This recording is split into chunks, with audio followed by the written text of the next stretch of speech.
तो स्वागत करते हैं आप सभी का जानदार और शानदार तरीके से अपने इस YouTube channel S English classes में। और जैसा कि हम लोग सीरीज लेके चल रहे थे लिटरेचर से, वो भी जितने भी यूनिवर्सिटी के स्टूडेंट्स हैं उनके लिए, साथ ही साथ लिटरेचर के जितने भी लवर्स हैं उनके लिए हम लोगों ने ढेर सारी पोइट्रीज और ढेर सारे प्रोजेस और ढेर सारा चीज़ जो है ना हिस्ट्री ऑफ इंग्लिश लिटरेचर में पढ़ा। सबका लिंक आपको डिस्क्रिप्शन में मिल जाएगा, आप जाइए वहाँ से सारे वीडियोज को देखिए। फिलहाल मैं लेकर के आया हूँ आपके सामने विलियम वर्ड्सवर्थ का बहुत ही खूबसूरत सा एक सोनेट, और ये सोनेट का नाम है upon minister bridge. Composed upon minister bridge इस कंप्लीट पोएम का नाम है, जो 1803 में इसको उन्होंने कंपोज करा था। ये एक पेट्रागन या इटालियन सोनेट आप कह सकते हैं। इटालियन सोनेट का मतलब, ये पेट्रागन सोनेट का मतलब होता है ऊपर में 8 लाइन को ऑक्टेव कहते हैं और 6 लाइन जो बच गए उनको हम लोग कहते हैं सेस्टेट। क्या कहते हैं? सेस्टेट। और इसका एक अपना रिदमिक स्कीम होता है, A B B A B A, फिर C D C D C D. ये रिदमिक स्कीम होता है जो आप निकालना बेशक जानते होंगे। इस पोएम को पढ़ाने से पहले मैं आपको 2-3 बातें बता देता हूं कि ये जो वेस्टमिनिस्टर है एक जगह है, और जगह है इंग्लैंड का। ब्रिज पे जो पोएट है वो खड़ा है, और नीचे जो है थेम्स नदी बड़ी ही शांत से धीरे धीरे चल रही है। और ये समय है बिल्कुल डाउन, यानी कि बिल्कुल भोर का, बिल्कुल सुबह का। वो समय है जब पूरा शहर सो रहा होता है, लेकिन जो कह सकते हैं ना खूबसूरती, इतनी बेहतरीन खूबसूरती वहाँ से पूरे क्षेत्र का लगता है, पूरे लंदन का लगता है, उस शहर का लगता है कि इस खूबसूरती को कोई ना देखे। ये कोई स्पिरिचुअल खूबसूरती नहीं है, ये बस यूं ही शहर की खूबसूरती है। जिसको कोई ना देखे तो उसको कवि की नज़र में बहुत ही डल सोल कहा जाएगा, बेवकूफ़ कहा जाएगा। समझ में बात आ रही है ना? तो आइए शुरू करते हैं, माहौल बनाते हैं। अर्थ हैज नॉट एनीथिंग, इस धरती के पास कुछ भी नहीं है। टू शो, दिखाने के लिए। मोर फेयर, फेयर, मोर फेयर, मतलब बात हो रही है फेयर मतलब सुंदर का। वो जो दृश्य है ना शहर का, उस समय सुबह का जो भोर का दृश्य है ना, उससे खूबसूरत चीज धरती के पास है ही नहीं दिखाने के लिए। यानी कि वो जो वक्त है, वो जो सिनेरियो है, इतना खूबसूरत है, इतना खूबसूरत है कि कभी को ऐसा लगता है कि ऐसा कोई है नहीं धरती के पास इससे खूबसूरत चीज दो दुनिया को दिखा सके, लोगों को दिखा सके। डल वुड ही बी। अब देखो, डल वुड ही बी का मतलब, ही किसके लिए यूज किया गया है?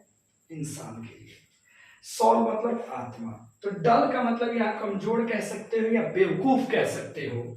डल would he be of soul who could pass by, यानी कि वो व्यक्ति जो इस शहर से होके गुजरेगा, इस दृश्य से होकर गुजरेगा, अगर उसने इस सुंदरता को नहीं देखा ना, इस सुंदरता को अगर उसने नहीं देखा ना, तो कहीं ना कहीं मूर्ख होगा, कहीं ना कहीं डल सोल का व्यक्ति होगा। मतलब अगर आप यहाँ से गुजरे और आप इसे नहीं देखे तो आपसे बड़ा मूर्ख कोई नहीं होगा। कभी फिर कहते हैं अ साइट सो टचिंग, ये जो दृश्य है ना इतना ज्यादा टचिंग है, कहते हैं ना कि ये बात जो है ना मेरे दिल को छू गई। आप किसी को समझाने हो ना, अरे वाह हार्ट टचिंग बात तुमने कह दिया।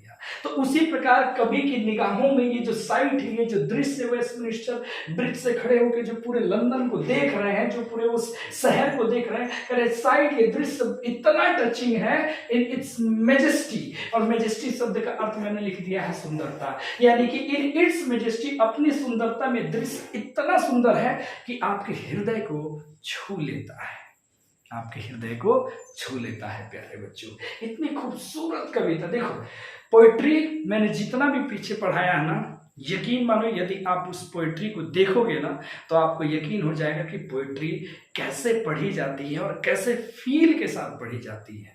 फिर आपको समझ में आया कि जो डूब गया सो पा लिया, और जो नहीं डूबा वो तो ऊपर ऊपर ही तैरेगा। तो कवि ने क्या कहा कि earth has not anything to so more fair, dull could he be of soul who could pass by a sight so touching in its majesty. कवि ने ये कहा, फिर कहते हैं कि दिस सिटी, ये शहर, नाउ डच लाइक अ गारमेंट वियर। गारमेंट माने होता है कोई कपड़ा कह सकते हैं, वियर मतलब पहनता, मतलब कभी को ऐसा लगता है ना कि ये जो शहर है, शहर ने मानो तो कोई गारमेंट पहन लिया हो, कोई कपड़ा धारण कर लिया हो, कोई गहना पहन लिया हो, इतना खूबसूरत नजारा दिख रहा है। और किस किस चीज को उन्होंने कपड़ा कहा, गहना कहा, जिससे पूरा का पूरा शहर जो है ना ढका हुआ है। तो कभी कहते हैं कि the beauty of morning silent and bare, जो सुबह का सुंदरता है बिल्कुल साइलेंट है, बिल्कुल शांत है, बेयर है, बिल्कुल खाली है। आप कह सकते हैं दोनों का मतलब हमने एक जगह मिला के लिख दिया, शांत जगह। कि सुबह में जब आप जगते हैं और टहलते हैं तो देखते हैं ना चारों तरफ सन्नाटा ही सन्नाटा, और उसमें जो रोशनी आ रही है, चमचमाती रोशनी में जो शहर चमक रहा है, उसकी खूबसूरती तो देखते नहीं बन रही है। कभी कहते हैं शिप्स, जितने भी शिप्स है, जितने भी टावर्स हैं, जितने भी डोम्स, गुंबज बने हुए हैं, गुंबज समझते हैं ना, जो मंदिरों के ऊपर में ऐसे नहीं लगा रहते हुए, बड़े बड़े ऐसे ऐसे गुंबज लगा रहते हैं वो, एंड टेम्पल्स, थिएटर्स लाई, क्या क्या है उस शहर में, शिप्स भी है उस नदी में, टावर्स बड़े बड़े हैं, डोम्स है, थिएटर्स है, टेम्पल्स लाई, उस सब जगह ये दिख रहा है। यही तो गारमेंट है कवि के लिए, जो मानो शहर ने पहन लिया हो। अब फिर कहते हैं कि open on to the fields and to the sky, यानी कि नीचे तो पूरा बिखरा पड़ा ही है, ऊपर ऊपर तो खुला हुआ है। मतलब समझ रहे हो, नीचे तो ये सारी चीजें भरी हुई है, एकदम ओपन फील्ड्स हैं, नीचे भरे पड़े हैं, और इनका जो गुम्बज है, किसी का जो टावर है, ये स्काई में भी ओपन है, मतलब ऊपर से नीचे तक पूरा का पूरा इसने कवर किया रखा है। अब कहते हैं ऑल ब्राइट, सब चमकते हैं, ऑल ग्लिटरिंग, सब चमक रहे हैं, चमचमा रहे हैं, इन द स्मोकलेस एयर, यानी कि सुबह का जो वातावरण है वो स्मोकलेस है, कहीं भी धुआं नहीं है, और ये सब रोशनी में चमचमा रहे हैं, टिमटिमा रहे हैं, और इतना खूबसूरत नजारा लग रहा है कि कभी कहते हैं कि dull would he be soul who could pass by, वो हृदय का कमजोर होगा, वो बेवकूफ आदमी होगा जो गुजरा हो और इस शहर को देखा नहीं हो। Never did sun more beautifully steep, steep मतलब ढकना। अब ये सीधा चर्चा कर रहे हैं सन से, मोर ब्यूटीफुली, इतनी खूबसूरत तरीके से सन ने भी कभी स्टीप नहीं किया होगा, नहीं ढका होगा, नहीं कवर किया होगा, जितना कवर तो ये दृश्य ने किया है in his first splendour valley. अब देखो, हिज सन के लिए यूज हुआ, don't confuse my dear students. First splendour valley का मतलब, फर्स्ट मतलब पहला, स्प्लेंडर मतलब चमचमाता हुआ सुबह, फर्स्ट स्प्लेंडर का मतलब हुआ क्या, फर्स्ट स्प्लेंडर का सीधा मतलब होता है सुंदर का दृश्य, मैंने लगा दिया। और वैली का मतलब क्या होता है, बताओ जरा, वैली का मतलब है, समझ रहे हैं, पहाड़ी। तो जिस प्रकार सूरज सुबह में पहाड़ियों में निकलता है और अपनी रोशनी से पूरे पहाड़ियों को सुंदर तरीके से नहीं ढक पाता है, चट्टानों को नहीं ढक पाता है, हिल को नहीं ढक पाता है, उतने खूबसूरत तरीके से तो इस शहर को इस लाइट्स ने चमचमाती रोशनी से ढक रखा है। इतना खूबसूरत दृश्य है कि इतना सुंदर तो सन भी नहीं कर पाता है जितना तो अभी की रोशनी कर रही है।